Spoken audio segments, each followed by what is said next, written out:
In the industrial outskirts of a rain-drenched Georgia town, Officer Davis Scott and his yellow Labrador partner, Cotin, were known for their unmatched search and rescue record. Davis was a veteran who relied on Cotin's hypersensitive hearing, but their bond was being tested by an internal rift.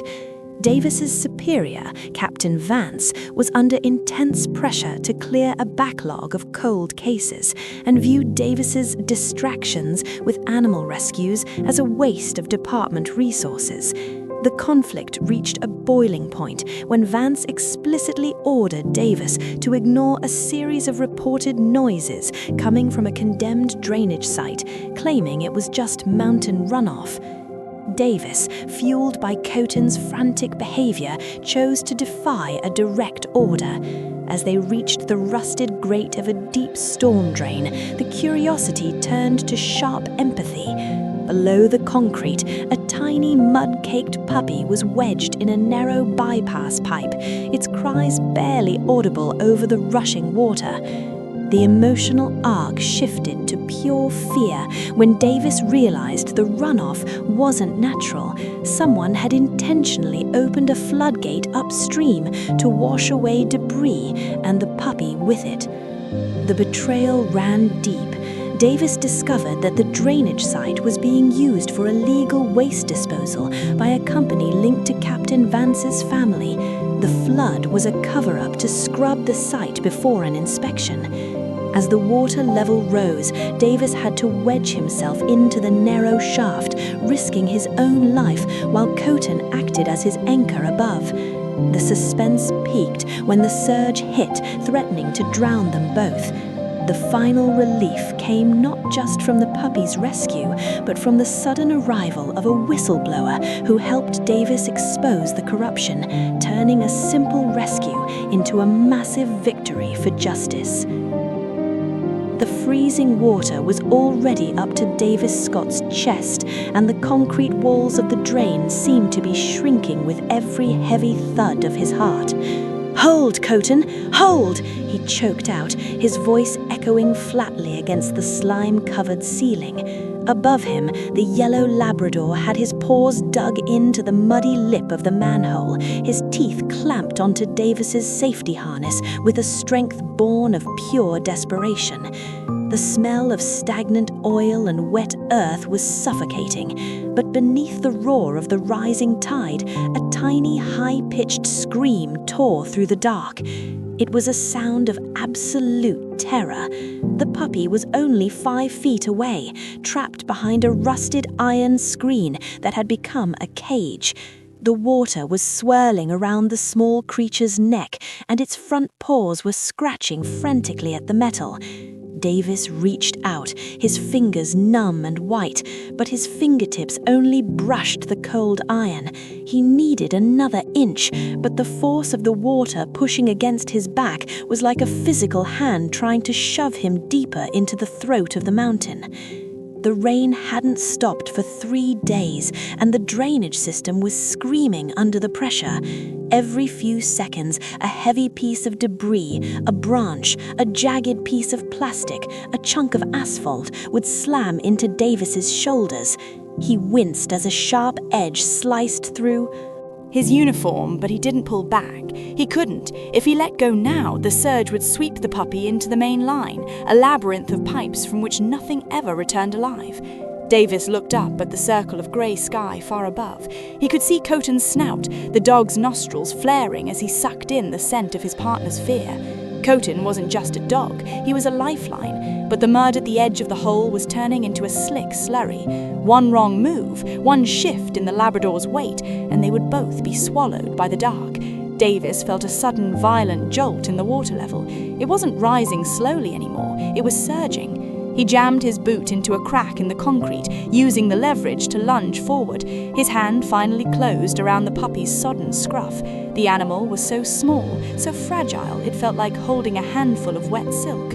But as he pulled the puppy toward his chest, the iron screen behind it gave way. The sudden release of pressure created a vacuum, a powerful undertow that yanked Davis's legs out of under him. He was submerged instantly, the black water filling his nose and mouth. The world turned into a chaotic blur of cold and noise. Davis squeezed the puppy to his heart, refusing to let go even as his lungs screamed for air. He felt the harness jerk violently against his ribs. Above, Cotin was barking, a frantic rhythmic sound that acted like a beacon in the dark. The Labrador was being dragged toward the edge, his claws furrowed into the earth, but he refused to let go of the strap. Just as Davis felt his consciousness beginning to flicker, a heavy shadow fell over the manhole. A hand reached down, not a helping hand, but a gloved one that gripped the edge of the harness.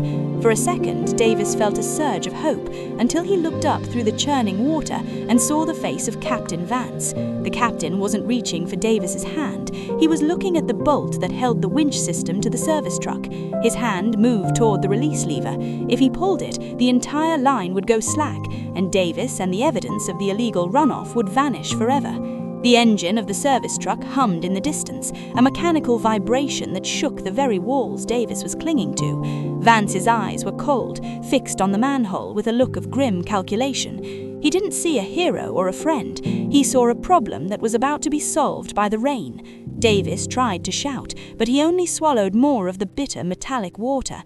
He watched as Vance's fingers wrapped around the lever, the metal clicking as the safety catch was disengaged. But Cotin saw it too. The Labrador let out a sound that wasn't a bark, it was a roar of primal protection. He lunged away from the hole, not to run, but to intercept. The dog's weight slammed into Vance's midsection just as the captain began to pull. The lever stayed in place, but the sudden movement caused the truck to shift on the slick mud. The winch groaned, the cable snapping tight with a sound like a whip crack, and Davis was yanked upward with a force that nearly dislocated his shoulders.